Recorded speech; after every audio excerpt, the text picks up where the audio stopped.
My computer.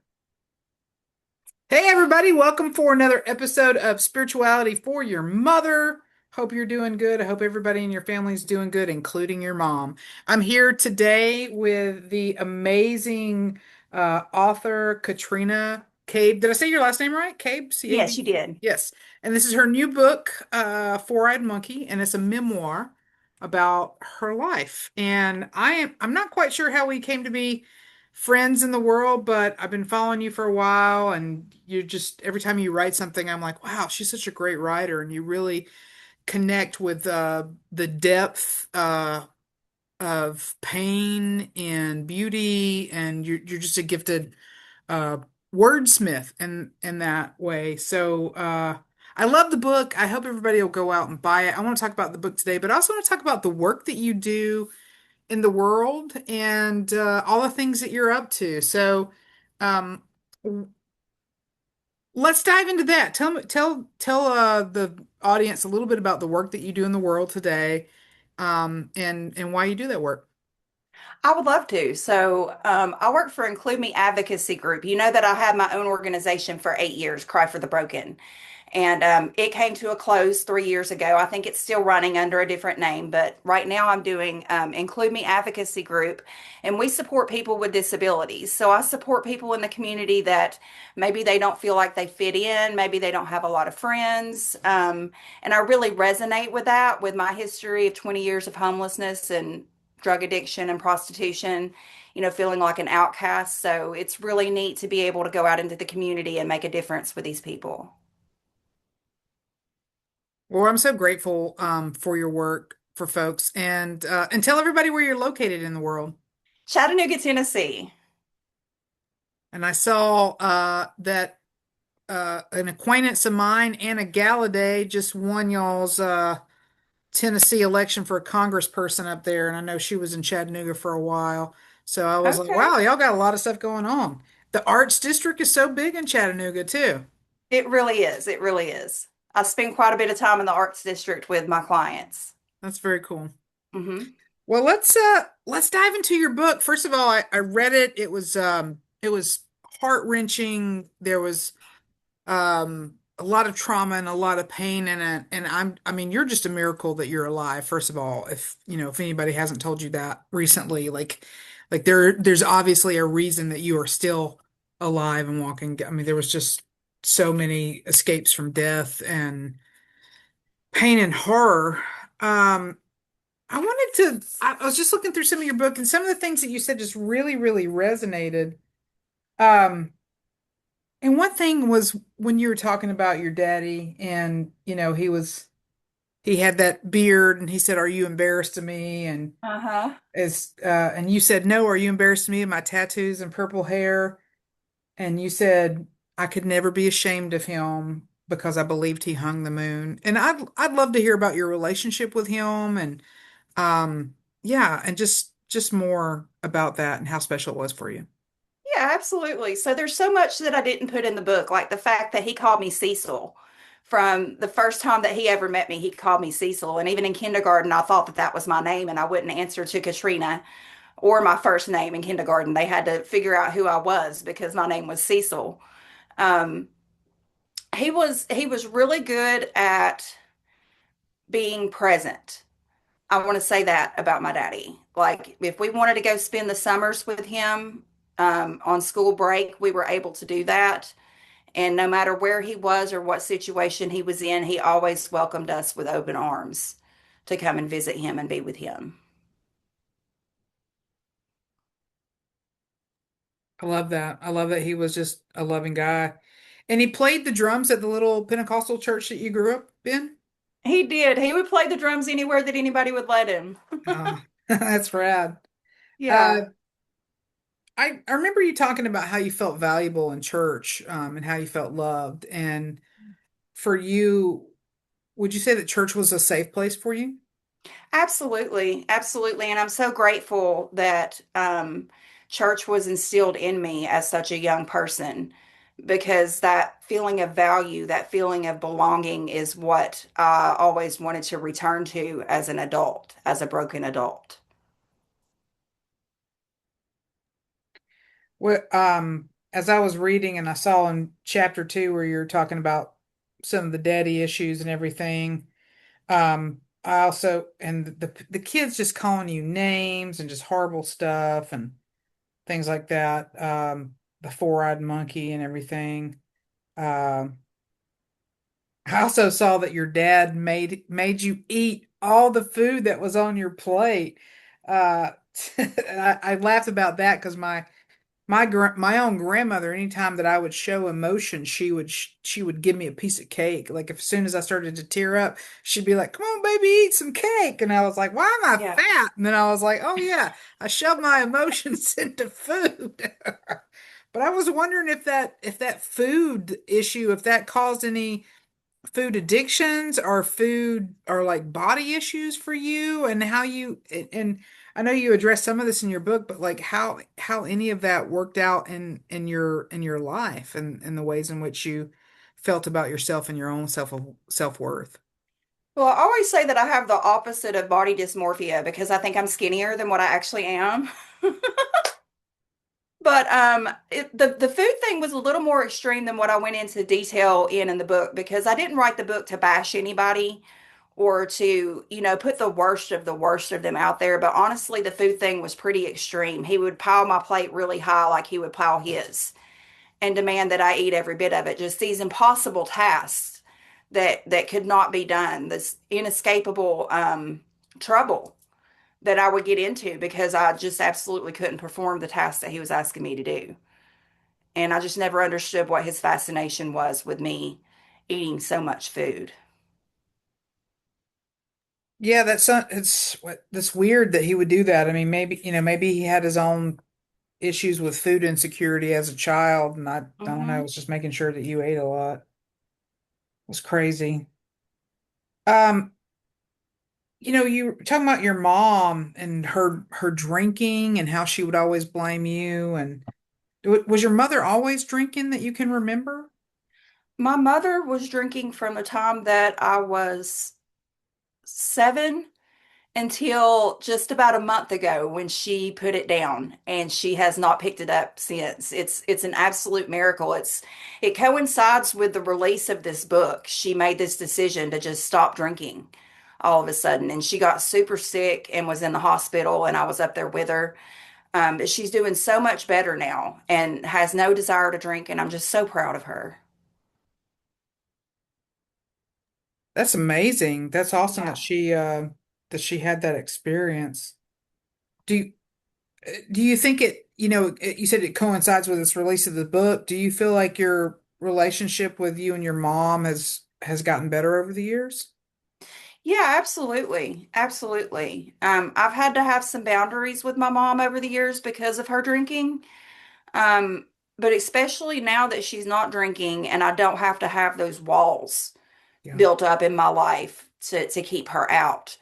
I'm able to have uh, a better relationship with her. Yeah. That's really great. And uh, you just talked a little bit about boundaries, and I know so many people that have come from abusive and traumatic childhoods that they don't think they can have boundaries, or they think that they have to help or save everybody, or you know, they're just available to everyone. Can can you say more about the boundaries that you've developed in the work that you did for Cry for the Broken, and as well as the work that you have now with the community? Well, my boundaries with my mom were pretty strict while she was drinking, and she had a boyfriend that I didn't agree with. I didn't come around at all. Like if she needed something, she could call me and let me know what she needed, but other than that, I didn't have a relationship with her at all because it was just too triggering and too unhealthy for me to deal with. Um, I forgot what was the other part of the question that you asked me. Yeah, I mean, I think it's fascinating that I love it whenever I hear somebody's story of, the horrors that they've walked through, but then um, they have changed that and fueled basically the work in the community. And I know you worked with a little bit of a different population in Cry for the Broken, and Yes. and now you're working with a group of people with disabilities.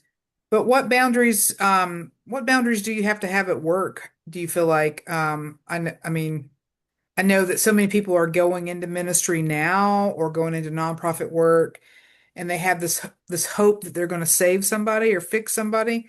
Hmm. What advice around boundaries would you give to a young person going into nonprofit work? To absolutely have some, to keep your phone number separate from your work life, because I went in to Cry for the Broken as somebody who had been trafficked for 20 years and I didn't have any boundaries. I was like, boundaries, what are those? Like, I have no idea. And I did. I wanted to save the world. I wanted to go back out there and I wanted to drag all my friends back out with me. You know, all the people that I knew that I did time with, that I walked the streets with. I just wanted to show them the goodness of God and how great this life is that He has planned for us. And I have no regrets about doing that for 8 years, but my lack of boundaries caused me to burn out in the most horrific way. Um, Maybe I'll write about it one day, maybe I won't. But I had a massive breakdown after 8 years of that anti-trafficking work with no boundaries.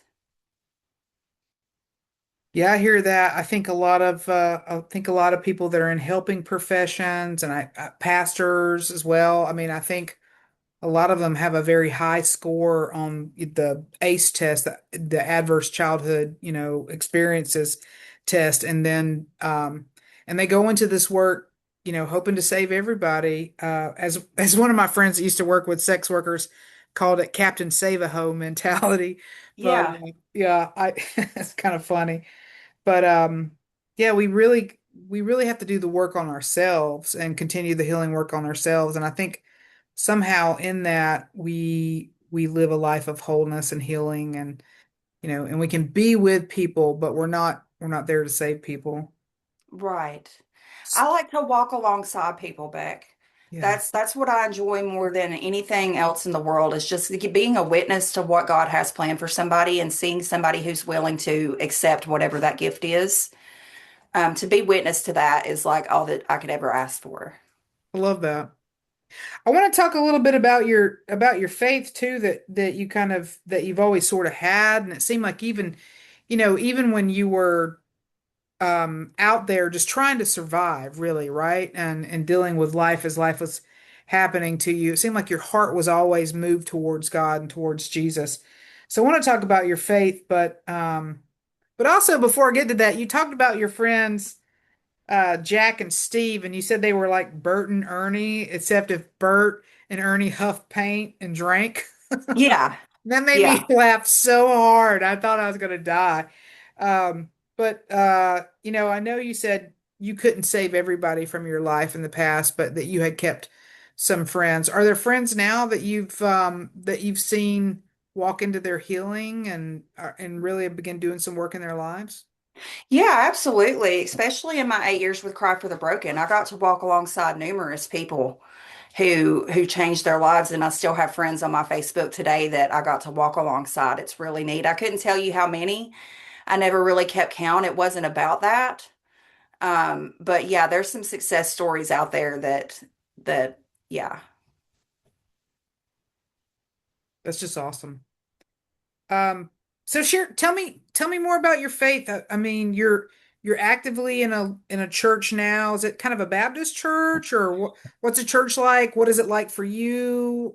What is your faith like these days?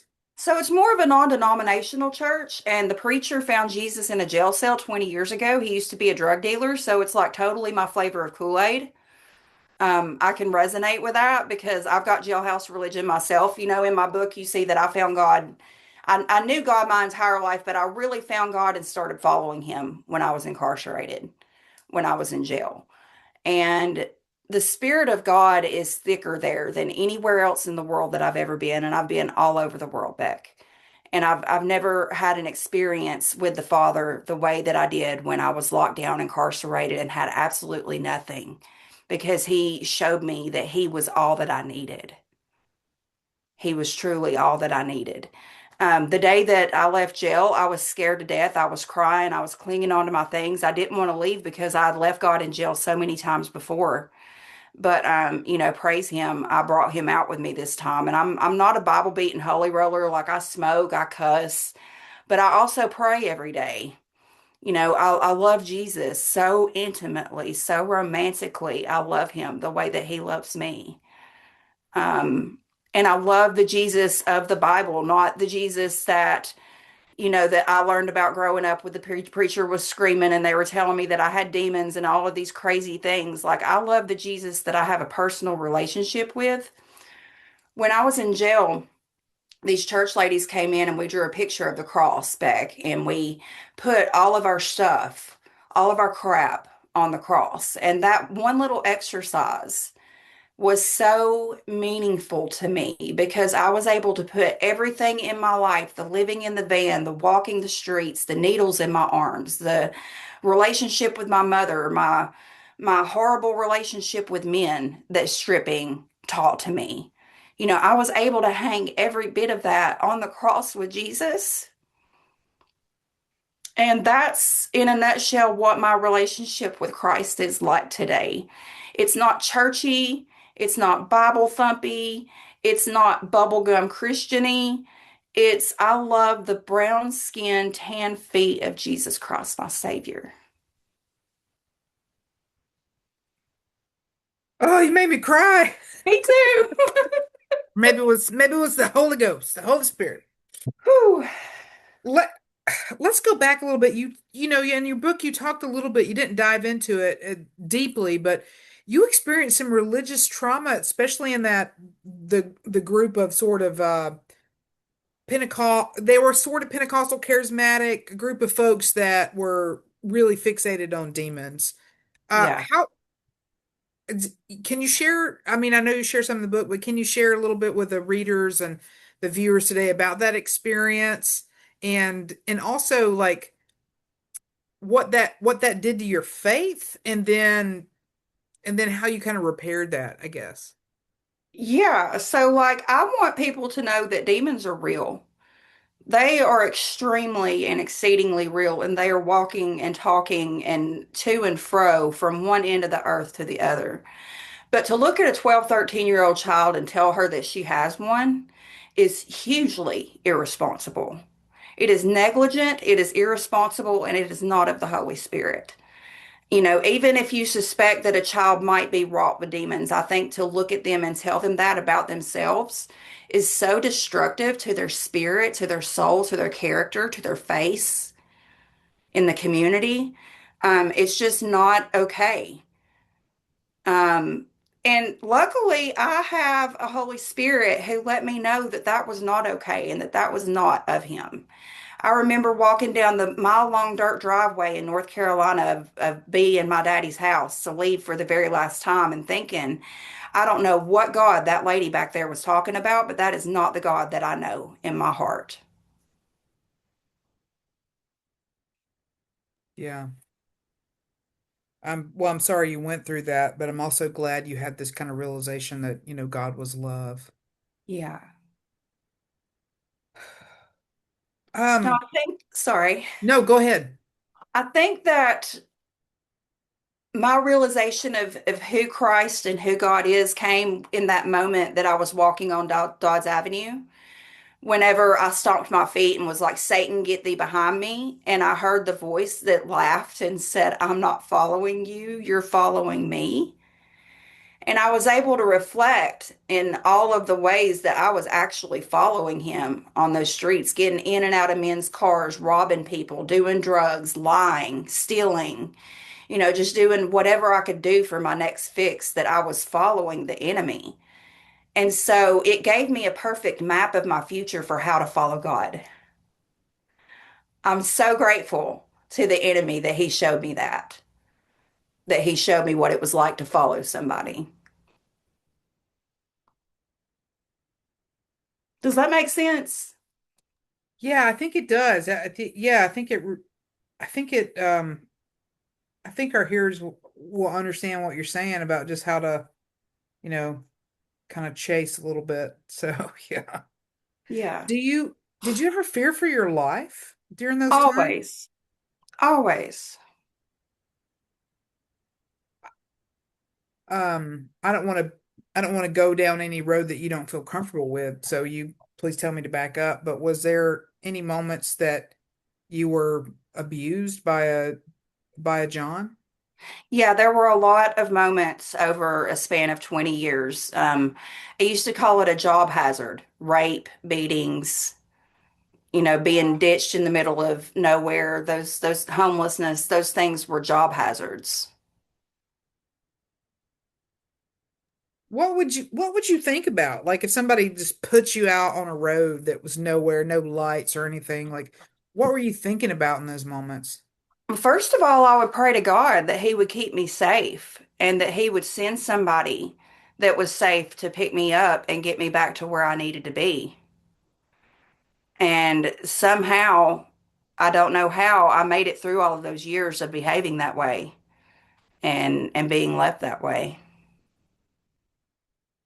You talk about a woman, I don't know if she was like outside of a mission or something, or she was and she's somebody that you had relationship with, but she was an older black woman who was doing ministry with people on the streets of Chattanooga.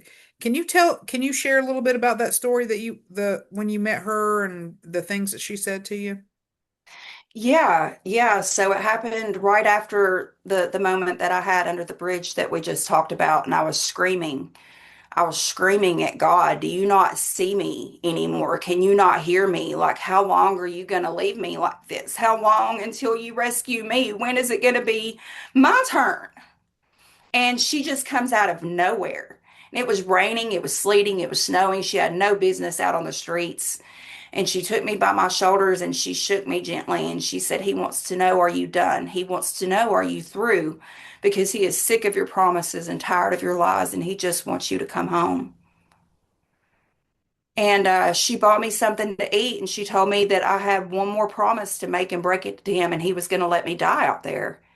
But what she didn't know is that the only thing that I had prayed for years was, God, please don't let me die like this. I can be something so much more than this. Like, if you'll just show me how, like, create a way I can be something so much more than a prostitute. So, for years, I thought that I may have hallucinated her because, I heard the voice of the enemy, hallucinated it, heard it, whatever, however you want to perceive that is how you can perceive it. But I thought that I may have hallucinated her, but she is an actual person. She sells watermelons and blankets and all sorts of nice things on the side of the road at 23rd and Kelly, where she confronted me that day. And she has prayed over so many people on that street that she didn't remember who I was when I met her again. She's just an ordinary saint. Yeah, just an ordinary saint. And you in many ways, your life, you have become an ordinary saint caring for people that are on the margins. Oh, Um, there's so much more I want to talk about with you and share. I definitely want our authors to buy your book. They can buy it on Amazon.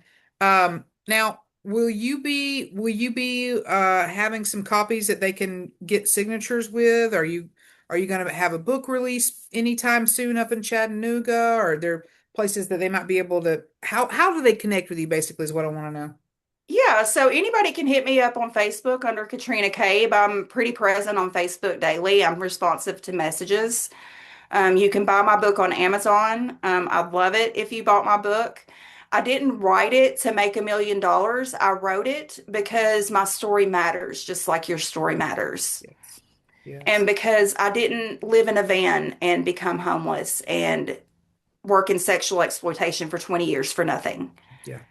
I did all of those things and God had a purpose for me. And I want for people who are incarcerated, people who are in institutions, juveniles, I want people like that to have access to my story.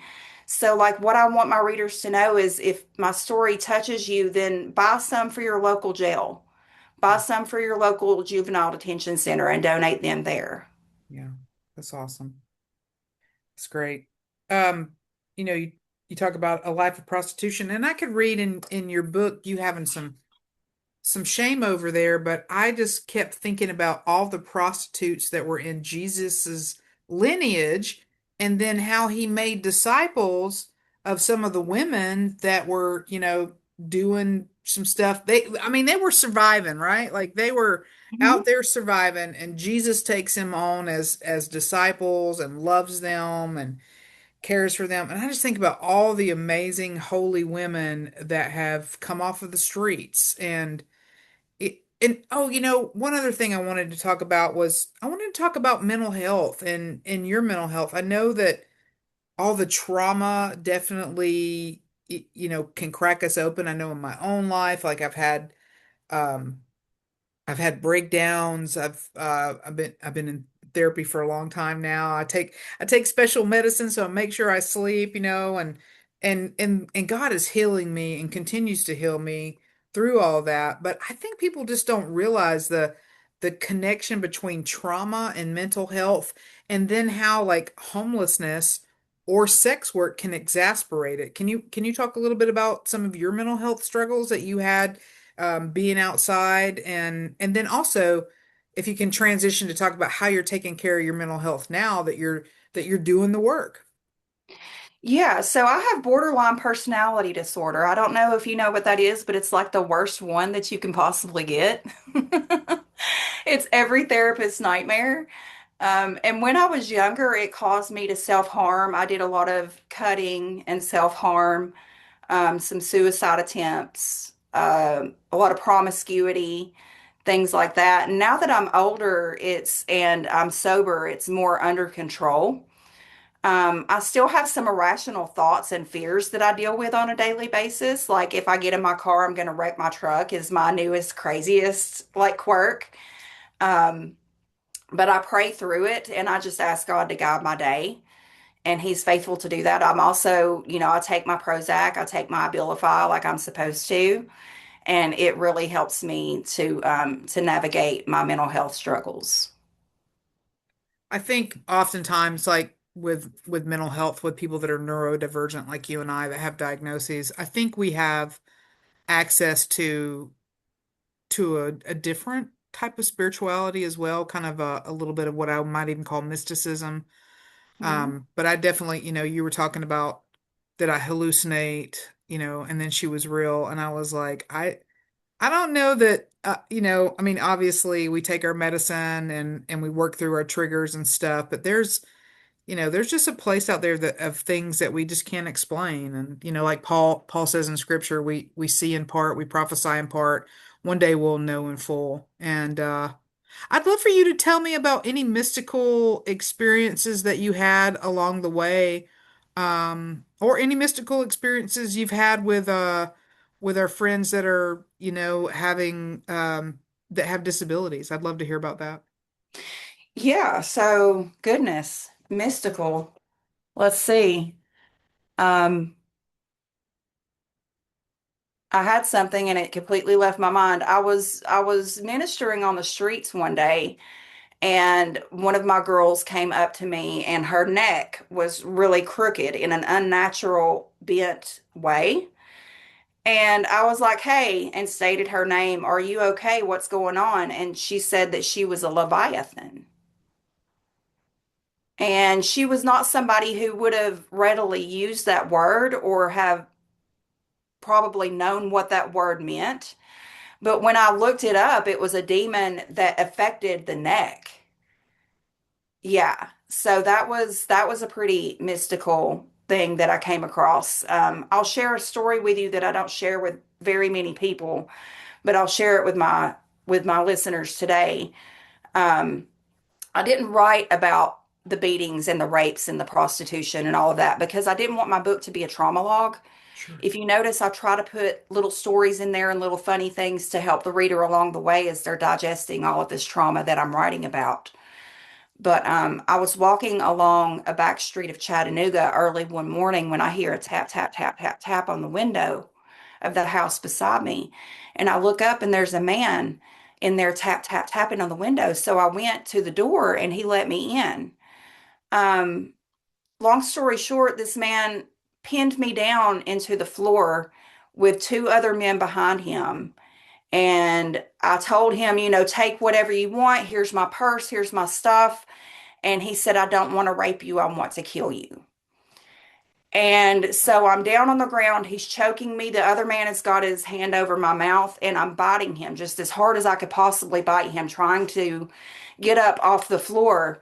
And all of a sudden, I yell, Policia, because they were Spanish speaking people. I yell, Policia, and that made them jump up. So I jumped up off the ground and I took off running out the front door.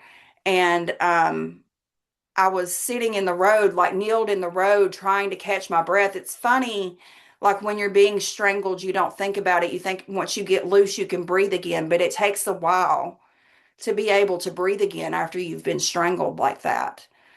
Um, a few days later, I'm at the gas station, and those same guys are there buying beer. And the police pulled up, and I ran to the police car because the cops knew who I was. I was on the streets daily. And I was like, those guys right there hurt me. They hurt me really bad. And the police didn't really pay any attention to me because of who I was. But the man that I bit held up his hand like this at me and went back and forth with his hand to show that there was nothing wrong with his hand. And I just felt like that was a demonic attack. Whenever they were choking me, I was trying to recite verses from the Bible that I could remember. Like, yea, though I walk through the valley of the shadow of death, I shall fear no evil. And they were mocking me as I was speaking these words from the Bible. They were mocking me. So yeah, there's two mystical things on both ends of the spectrum that I've definitely experienced. And I prefer Jesus light. I'm going to tell you what, like I try to stay out of the mystical because I just want a peaceful, normal, just a normal life. I totally get that. I get that a lot. What when you were out there, was there any groups that were trying to help y'all with like clean needle exchanges or condoms or helping y'all with any of those sort of things? Or did you feel like there wasn't really even anybody who cared about you yourself and other sex workers? So there was one ministry here in Chattanooga that's still running that did street outreaches, and they've made a lot of improvements over the years in their street outreach, and I'm really grateful for them and the street outreach that's still there because of mine that was out there. I'm really grateful for them that they're still out on the streets, but there's not enough resources across the map to serve all of these people who are being exploited. You know, if you go on the internet to skip the game, and I'm not saying to go on the internet to skip the game, but if you were to go there, you would see that off of every exit on the freeway, there's dozens of women and men being exploited. Like, so there's not enough workers. The what is this? So the workers are few. Yeah, indeed. Hmm. The did you have a pimp or were you out on your own or were there times that you worked for yourself and then you had to work for other people? I was out on my own. I never understood the concept of having a pimp, and I think it was because um, authority figures were such a no-no in my life that there was absolutely no way that I was going to let another person tell me what to do with my body. Were there were there many women that were like trans women or did you run into any uh like young gay men that were out there doing sex work or was that like a different type of place in Chattanooga from where you were? So I knew one trans worker, and I know of several. And in my 8 years of work, I've come across several men, usually gay men, who have worked the streets. And when my drop-in center was open, I accepted absolutely everybody into my drop-in center. It didn't matter LGBTQ, gay, straight, like it doesn't matter to God. Yeah, yeah. They're just people made in the image of God. Hmm. I'm so glad for your open heart and for just loving people and loving everyone. I was reading last night about um trans people and how they are more likely to be killed when working in sex work. And then I was just reading about the extreme violence within sex work and everything. And you said you went to the police and you were like, these men hurt me, and they were just kind of like, yeah, whatever. Yeah. And I often feel like people who are unhoused or experiencing mental health issues or, sex workers are looked down upon and their stories aren't believed, aren't Mhm. heard. It's like they're not being heard. I agree, and that's another reason that I told my story because so many people aren't able to tell their story because they're still out there, they're still lost. They haven't tasted the goodness of God in their lives yet. If if you had one thing to say um to a person who's about to read your book or has considered, working on the streets with unhoused people or persons in sex work or working with our siblings that are disabled, what would you say to that young person? I would say to learn to be present. It's not so much about what you say or how you respond as it is to be consistent and be present. I think there's a saying that's attributed to Saint Francis that says, "Preach Christ at all times, and if necessary, use words." And it's really like just be like Jesus, like be with people. Like you don't have to. Nobody cares about lip service, right? Like Right. they want to see it. And I think for those of us who've had to be gritty in many ways, like we can see through that kind of BS, right? That Oh, yeah. stuff. Um, okay, so if people want to contact you, they can contact you on Facebook. They can buy your book. Any last words? Anything else you want to add? I don't think so. I just really appreciate this opportunity to talk about my book and get it out there. Like I told you before, I knew that we were going to work together in some capacity from the first time that I saw you. This has just been really great, and I appreciate you so much. Yeah, I'm super excited. How did we get connected? I don't even know how that happened. Was it just a random weird social media thing? It had to have been because I have no idea how we became friends or how long ago it was. I have no clue. Okay, cool. Oh, okay. I see that you're inked up. If you Yes. can show us one of your favorite pieces on your arm. Okay, so this is a baby possum, Oh, so cute.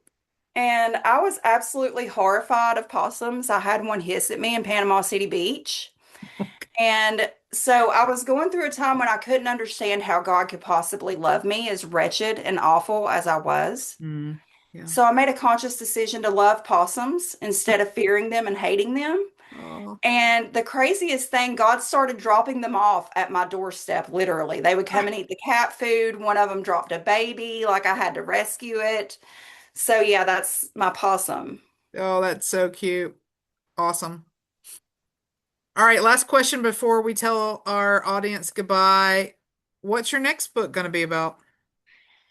I've thought about it, and I wonder if I shouldn't do something on the fruits of the spirit from my perspective, Mm, because grace is such a beautiful and wide thing. mm, And I think that talking about it with the fruits of the spirit would be a good idea. that'd be rad. Cool. All right, well, that's Katrina Cabe. Did I say your name right?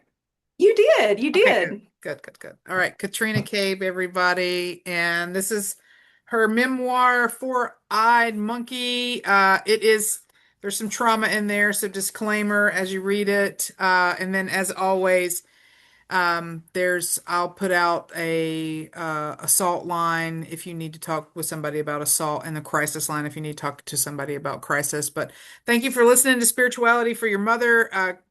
Katrina, we're so excited to hear about your spirituality and your love for Jesus and your love of Jesus and the marginalized. So God bless you. Thank you so very much. If you'll hang around, I'll end the recording and we'll just chat for a second, okay? All right, awesome.